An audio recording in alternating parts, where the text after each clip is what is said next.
सो अगर आप एक कॉलेज स्टूडेंट हो, TCS, विप्रो, एसेंचर, इन कंपनीज को क्रैक करना चाहते हो इन 2026, तो भैया ये वीडियो आपके लिए। इस वीडियो में आपको मैं स्टेप बाय स्टेप रोड में बताने वाला हूँ with syllabus, daily plan and resources to crack this company. तो ये वीडियो को एंड तक जरूर देखना। सो क्या हाल है दोस्तों, welcome to last moment tuitions. मेरा नाम सुमित सिंह राजपुरोहित है। आज की वीडियो का टॉपिक का नाम है how to crack service based companies, जैसे TCS, विप्रो, एसेंचर, ये सब सर्विस बेस्ड में आती है। ये वीडियो बहुत इंपॉर्टेंट है अगर आप 2026 में प्लेसमेंट के लिए प्रिपरेशन कर रहे हो। इस वीडियो में मैं क्या क्या कवर करने वाला हूँ मैं आपको बता देता हूँ। सबसे पहली चीज़ मैं आपको डिफरेंस बताऊँगा service based versus product based क्या होता है, जो जानना बहुत ज़रूरी है और बहुत सारे बच्चों को नहीं पता होता। उसके बाद ना एक एलिजिबिलिटी क्राइटेरिया होता है इन सर्विस बेस्ड कंपनी का, तो वो मैं बताऊंगा कि इसका आपको मेंटेन रखना चाहिए। उसके बाद मैं आपको हायरिंग प्रोसेस बताऊंगा, क्या राउंड्स होते हैं, हर राउंड्स में क्या पूछा जाता है, वो सब कुछ अच्छे से बताऊंगा। लास्ट में मैं आपको स्टेप बाय स्टेप रोड में बताऊंगा कि कैसे उसको क्रैक करना है, जिसमें हम सिलेबस डिस्कस करेंगे, डेली प्लान डिस्कस करेंगे, रोड मैप और रिसोर्सेज डिस्कस करेंगे। ये देखो, मैं ये नहीं कह रहा कि अरे एकदम ईजी होने वाला है भाई, एक हैक बता दूंगा सब क्लियर हो जाएगा। मैं आपको मेहनत वाला रोड मैप बताने वाला हूँ, लेकिन अगर आप इसको अच्छे से फॉलो करोगे तो विद इन 2 मंथ्स आप प्रिपेयर रहोगे सर्विस बेस्ड कंपनी को क्रैक करने को। तो शुरू करते हैं।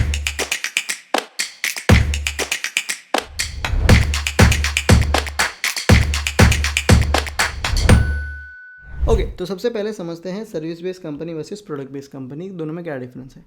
देखो, सर्विस बेस्ड कंपनी वो कंपनी होती हैं जो लोगों के प्रोडक्ट्स बनाती हैं। जैसे फॉर एग्जांपल SBI बैंक को अगर खुद का ऐप और वेबसाइट बनानी है तो वो खुद नहीं बना रही है, तो वो बोल रही है भैया हमको लोग चाहिए, तो TCS बोलता है मैं बना लेता हूँ। आप समझ रहे हो? तो वो कंपनी जो IT सर्विसेज और IT के जो प्रोडक्ट्स हैं वो लोगों के लिए बनाती है, उसको कहते हैं सर्विस बेस्ड कंपनी। इन कंपनीज को ना बहुत मास रिक्रूटमेंट में लोग चाहिए, इसलिए लोग मास हायर करते हैं। 40,000 लोग साल के हायर कर रहे हैं, 30,000 लोग हायर कर रहे हैं, पर इनका जो काम रखता है वो ऑलमोस्ट एवरेज काम होता है, उतना हाईफाई नहीं होता, और इनका इंटरव्यू प्रोसेस भी उतना मुश्किल नहीं होता। तो ये पैकेज भी उस तरह से मिलता है। 3.5 LPA से लेकर 11 LPA का अपना पैकेज होता है। क्लियर है? और इसी में मास बहुत सारे इंजीनियर जो पास आउट होते हैं उनको अगर उनका सहारा एक है तो मास रिक्रूटर भाई ये सर्विस बेस्ड कंपनी होती है, जो जहाँ से बच्चे अपनी IT इंडस्ट्री की शुरुआत करते हैं, अपनी जॉब की शुरुआत करते हैं। प्रोडक्ट बेस्ड कंपनी वो कंपनी होती है जो खुद के प्रोडक्ट बनाती है, जैसे गूगल का Gmail हो गया, माइक्रोसॉफ्ट का टीम्स हो गए, विंडोज़ हो गए। अब समझ रहे हो? ये लोग कम लोगों को हायर करते हैं, बहुत क्वालिटी लोगों को हायर करने की कोशिश करते हैं। इनके इंटरव्यू प्रोसेस बहुत स्ट्रांग होते हैं, DSA बहुत तगड़ा आना चाहिए, पर ये लोग पैकेज भी देते हैं। 10 LPA से इनका पैकेज शुरू होता है, 30 लाख 40 लाख तक जाता है। इतना समझ में आ गया? ओके। अगर आपने कोई ये सर्विस बेस्ड कंपनी सुमेर भाई अगर क्रैक करनी है तो क्या क्या चीज़ों का ध्यान रखना है, क्लियर है? तो पहली चीज़ है वो है एलिजिबिलिटी क्राइटेरिया। तो मैं आपको वो एक्सप्लेन कर देता हूँ। इनका एक एलिजिबिलिटी क्राइटेरिया रहता है, क्योंकि यार देखो बेसिकली ना ये कंपनीज पर्टिकुलर इंसान को डिटेल में इंटरव्यू नहीं कर सकती, तो इन्होंने फिल्टर्स बनाए। तो पहला इनका फिल्टर है एलिजिबिलिटी क्राइटेरिया, कि अगर ये मैच करता है तो तुम थोड़े स्मार्ट हो। पहली चीज़ है 60% और 6 CGPA अबाव होना चाहिए, तो आप इसके लिए एलिजिबल हो। लेटेस्ट ईयर वाले को हायर करते हैं, जैसे फाइनल ईयर में है तो लेटेस्ट फ्रेशर को ये लोग हायर करते हैं। तो अभी 2026 में बच्चे फाइनल ईयर के पास आउट होने वाले हैं, तो 2026 पास आउट को हायर करेंगे। साथ में कहते हैं कि कोई भी एक्टिव बैकलॉग नहीं होना चाहिए, मतलब आपको इंजीनियरिंग में KT लगी तो चलेगा, लेकिन अभी कोई KT नहीं होनी चाहिए। और आपका जो ईयर गैप होता है वो मैक्सिमम 2 साल का होना चाहिए, उससे ज़्यादा नहीं। और वो भी 4 साल की इंजीनियरिंग 4 साल में कंप्लीटेड होनी चाहिए। 12वीं के बाद 1 साल का गैप लिया तो चलेगा, लेकिन 4 साल की इंजीनियरिंग 4 साल में होनी चाहिए। इतना समझा? ओके। उसके बाद सेकंड जो चीज़ आती है वो आता है इनका हायरिंग प्रोसेस, कि क्या क्या हो रहता है। तो बेसिकली 3 राउंड होते हैं मोटे मोटे इन कंपनी में। पहली चीज़ होती है ऑनलाइन असेसमेंट, दूसरा होता है टेक्निकल इंटरव्यू, तीसरा होता है HR। आप समझ रहे हो? पहला ऑनलाइन असेसमेंट में ही 90% लोग रिजेक्ट हो जाते हैं। तो ऐसा क्या होता है, इसमें बेसिकली एप्टीट्यूड पूछा जाता है और साथ में कोडिंग क्वेश्चंस होते हैं। एप्टीट्यूड में कॉन्सेप्चुअल रीजनिंग पूछा जाता है, कोडिंग क्वेश्चन 2 से 3 कोडिंग क्वेश्चंस होते हैं, 90 मिनट्स का अपने को देते हैं। आप समझ रहे हो? अपने को लगता है सर्विस बेस्ड कंपनी आसान होगी, TCS में अपना किसी कहीं नहीं हुआ तो TCS में लग जाएगा, ऐसा नहीं है। 40,000 लोगों को जब हायर करते हैं तो 4 लाख लोग उसमें अप्लाई करते हैं। आप समझ रहे हो? तो 10% लोगों की हायरिंग होती है, तो अपने को 90% लोगों को बीट करके आगे जाना पड़ता है। ओके। और अगर आपने ऑनलाइन असेसमेंट अच्छे से क्रैक कर दिया तो ही मेन आपका फंडा हो जाता है। अगर ये क्रैक कर लिया तो जॉब मोटी मोटी लग जाती है। ओके। तो इसको कैसे प्रिपेयर करना है, ये 3 चीज़ों के लिए खुद को कैसे रेडी करना है, उसका मैं अभी आपको प्लान बता दूँ। पहली चीज़ है 10 हफ्ता लगेगा भाई। आप सोच रहे हो 1 हफ्ते में मैं आपको हैक बताऊंगा, तो वैसा नहीं है, मेहनत करनी पड़ेगी। कंपटीशन आपने देख लिया है कि भाई इधर भी तो मुश्किल तो है। 10 हफ्ता आपको देना पड़ेगा, 2 से ढाई महीना आप करोगे तो हो जाएगा। डेली के 5 आवर्स आपको पुट आउट करने पड़ेंगे। पहले 2 घंटा रोज़ का एप्टीट्यूड, 2 घंटा DSA और 1 घंटा कोर सब्जेक्ट। ये जो टेक्निकल इंटरव्यू क्रैक करना है इसके लिए इतना अगर आप रोज़ करोगे जितना मैं बता रहा हूँ, तो आप आराम से रेडी रहोगे इन कंपनीज़ को और थोड़ी मिड लेवल कंपनीज़ को भी क्रैक करने के लिए। इतना क्लियर है? ओके। सबसे पहली चीज़ आता है एप्टीट्यूड पे। लोग एप्टीट्यूड को देख के डर जाते हैं, इतने सारे टॉपिक, कुछ रट्टा मारने जाते हैं, कुछ एग्जाम के 1 हफ्ते पहले प्रिपेयर करते हो और नहीं कर पाते। एक ऐसी चीज़ है जिसको प्रैक्टिस लगती है और रूटीन लगता है। मैं अपने कॉलेज में क्या करता था, सुबह 1 घंटा वीडियो देखता था जब ट्रेन में ट्रैवल करता था कॉलेज के लिए, और शाम को 1 घंटा प्रैक्टिस करता था। आपको भी रूटीन यही बनाना है। कैसे पढ़ना है इनको, मैंने आपको टॉपिक्स दे दिए, वीकली प्लान दे दिया है, आप समझ रहे हो। टॉपिक्स को एक उठाना, जैसे LCM HCF उठा दिया, उसको उठाया, उसका यूट्यूब पे आपको वीडियो मिल जाएंगे, कोई कोर्स ले रहे हो उस पर आपको वीडियो मिल जाएंगे, पर वीडियो मिलने से कुछ नहीं होगा। उस वीडियो को देख के जो सम सॉल्व किए गए हैं उस वीडियो में, उसको सेम सम को प्रैक्टिस करना पड़ेगा। जब आप उसको प्रैक्टिस करते हो तो अपना हाथ बैठ जाता है, अपना मसल मेमोरी बनता है। फिर उसके बाद उसी सेम टॉपिक पे आपको और सम प्रैक्टिस करने कहाँ मिलेंगे, indiabix.com पे जाओगे, वहाँ पे आपको मिल जाएंगे।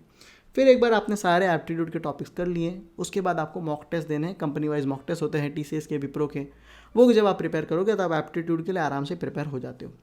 मोटा मोटा रोज़ का 2 घंटा आप पुट आउट करो, 2 महीने से 2.5 महीने अगर आप प्रिपेयर करो तो आप आराम से एप्टीट्यूड क्रैक कर पाते हो। इतना समझा? ओके भैया। तो ये कुछ वीकली प्लान है कि वीक 1 में आपको नंबर्स कर देना है, वीक 2 में ये जो टॉपिक्स है कर देने हैं, वीक 3 में बैंकिंग के टॉपिक कर देने हैं, वीक 4 और वीक 5 में ये टॉपिक्स आपको कवर करने हैं। 5 हफ्ते यहाँ हो गए। सो दोस्तों, अगर आपने एप्टीट्यूड के टॉपिक्स देखे तो अपने को एक समझ में आ गया कि यार बहुत सारे टॉपिक्स हैं। बच्चे क्या करते हैं, 10 जगह से प्रिपेयर करते हैं और बहुत सारा टाइम आपका उसी में वेस्ट हो जाता है। You need a one stop solution to prepare everything from one place. तभी क्या हो जाएगा, आपका डिस्ट्रैक्शंस नहीं होगा और एक ही जगह से प्रॉपर प्रिपरेशन होती है तो फ्लो होता है। यहाँ पे जो ये कंपनी को क्रैक करने के लिए आपकी मदद करता है वो है LMT का कंप्लीट प्लेसमेंट प्रिपरेशन कोर्स। इसमें क्या क्या चीज़ें मैं आपको बता देता हूँ। देखो, कॉन्ट्स हो गया, वर्बल हो गया, रीजनिंग हो गया, सारे के प्रॉपर वीडियो लेक्चर्स हैं, उसकी रिगार्डिंग प्रैक्टिस प्रॉब्लम है, एक ही जगह पे, 2 जगह भटकने की ज़रूरत नहीं। बहुत आसान भाषा में ईजी में ट्रिक्स के साथ एक्सप्लेन किए। उसी के बाद आपको क्या करना है, टेक्निकल इंटरव्यू जो रहता है उसको कैसे क्रैक करना है, उसकी प्रॉपर रिसोर्सेज है। सो मेरा एक कोडिंग क्वेश्चंस पूछते हैं। अगर आपने ये जो DSA प्रो है ना, complete data structure pro, 68 videos अच्छे से देख लिए ना, तो आप आराम से जो 2 कोडिंग क्वेश्चन है, 3 कोडिंग क्वेश्चन है, ईजिली क्रैक कर पाओगे। सर्विस बेस के साथ साथ मिड लेवल जो प्रोडक्ट बेस्ड कंपनी है उनके भी क्रैक कर पाओगे। आप समझ रहे हो। HR इंटरव्यू कैसे क्रैक करना है वो आपको यहाँ पे मिल जाएगा। उसी के साथ साथ कंपनी वाइज आपको मॉक टेस्ट मिल जाएगा, और particular TCS, Wipro, Deloitte, Capgemini, इन सब के कोर्सेज भी हैं जिसके इनके सिलेबस के अकॉर्डिंग इनके वीडियो लेक्चर्स को हमने अरेंज किया हुआ है। It's a one stop solution, आपको जगह भटकने की ज़रूरत नहीं है। ये कोर्स आप ज़रूर चेकआउट कर सकते हो। फर्स्ट 18 स्टूडेंट्स के लिए वैसे तो कोर्स की प्राइस अपनी 2000 रुपीज़ है, पर 18% ऑफ चल रहा है फॉर फर्स्ट 18 स्टूडेंट, तो ये अपना इस प्राइस में हो जाता है। मुझे डिस्क्रिप्शन में लिंक है, आप इसको ज़रूर जाके चेकआउट करो। ठीक है, चलो आगे बढ़ते हैं। उसके साथ वर्बल एबिलिटी होता है, इंग्लिश ग्रामर होते हैं, रीडिंग कंप्रेशन, इसको 1 हफ्ते में आप आराम से कंप्लीट कर लोगे, तो इसको 1 हफ्ता दे देना है, 6 हफ्ते हो गए। फिर आ जाते हैं लॉजिकल रीजनिंग। लॉजिकल रीजनिंग में भी कुछ टॉपिक इंपॉर्टेंट है, कोडिंग, डिकोडिंग, नंबर सीरीज, ये जितने भी मैंने बताए सारे इंपॉर्टेंट टॉपिक्स ये जो मोटे मोटे पूछे जाते हैं, समझ रहे हो। तो वीक 6 में अपने को ये करना है, वीक 7 में आपको ये टॉपिक करना है, और वीक 8 और वीक 9 इन मतलब मोटा मोटा ये जो हफ्ते में दे रहा हूँ इस हिसाब से अगर आप डिवाइड करो तो इसको आप सबको ऐड करोगे ना प्रॉपरली, तो ऐसे तो ये 9 वीक्स में हो जाता है। पर अगर लॉजिकल रीजनिंग में आपको टाइम और लग रहा है तो मैं कह रहा हूँ 1 और हफ्ता पुट आउट कर दो। कंसिस्टेंसी मेंटेन करनी पड़ेगी, रोज़ 2 घंटा पढ़ना ही पड़ेगा। मन है, नहीं हो रहा, कोई नहीं, बैठ और प्रैक्टिस करते रहे। ओके। उसके बाद जो अगली चीज़ हो जाती है वो है DSA, जो 2 कोडिंग क्वेश्चन पूछते हैं। यही DSA है जो डिसाइड करता है भैया कि आपको 3.5 LPA का पैकेज लगेगा कि 7 लाख का पैकेज लगेगा। आप समझ रहे हो, बच्चे कोडिंग क्वेश्चन क्रैक नहीं कर पाते। सर्विस बेस्ड कंपनी में ज़्यादा क्वेश्चंस नहीं पूछे जाते हैं, सिमिलर टॉपिक्स पूछे जाते हैं, arrays, string, searching, sorting, recursion, stack and Q, link list और ट्रीज और हैश मैप का बेसिक। अगर आपने इन टॉपिक्स को अच्छे से कर लिया, उसका भी मैं आपको सिलेबस वाइज टॉपिक्स दे रहा हूँ, इनको कर लिया तो आप आराम से इन क्वेश्चंस को क्रैक कर सकते हो। आप समझे। ओके, तो इसको कैसे करना है मैं आपको बता देता हूँ। सबसे पहले यहाँ पे मैं आपको 10 वीक्स का प्लान दूंगा। वीक 1 में अपने को क्या करना है, DSA करना है, तो पहले एक प्रोग्रामिंग लैंग्वेज चूज़ कर देनी है। अब यार इसमें रोते मत रहो, कौन सा प्रोग्रामिंग लैंग्वेज, भाई तो 4 साल से यही सोच रहा है कि अब तक कोई भी उठा, समझा, जावा ले ले, पाइथन ले ले, C++ ले ले, उठा और शुरू कर दे। मैं तो कहता हूँ सबसे पहली चीज़ क्या करना है, बेसिक्स को रिवाइज करो, इनपुट आउटपुट लूप्स फंक्शन इनको पहले करो। साथ ही साथ टाइम कॉम्प्लेक्सिटी क्या होती है, उसकी जो बेसिक कॉम्प्लेक्सिटी क्या होती है उनको समझो, टाइम कॉम्प्लेक्सिटी, स्पेस कॉम्प्लेक्सिटी उनको समझो। उसी के साथ साथ पैटर्न, जो ट्रायंगल वाली प्रॉब्लम्स आती है ना, तो अपने को पैटर्न को प्रैक्टिस करना है। 1 हफ्ता दो, पैटर्न से आपकी लैंग्वेज और स्ट्रांग हो जाएगी। इतना क्लियर हुआ। सेकेंड हफ्ते से अपने को अरेज को शुरू कर देना है। अरेज का कॉन्सेप्ट समझो, और ये जो कुछ 16 प्रॉब्लम्स है इसको आपको 2 हफ्ता लेके सॉल्व करना है। पर डे अगर आप 2 प्रॉब्लम भी करते हो तो बहुत अच्छी बात है। हर संडे को क्या करने का, जो भी पढ़ा है उसको रिवाइज करने का।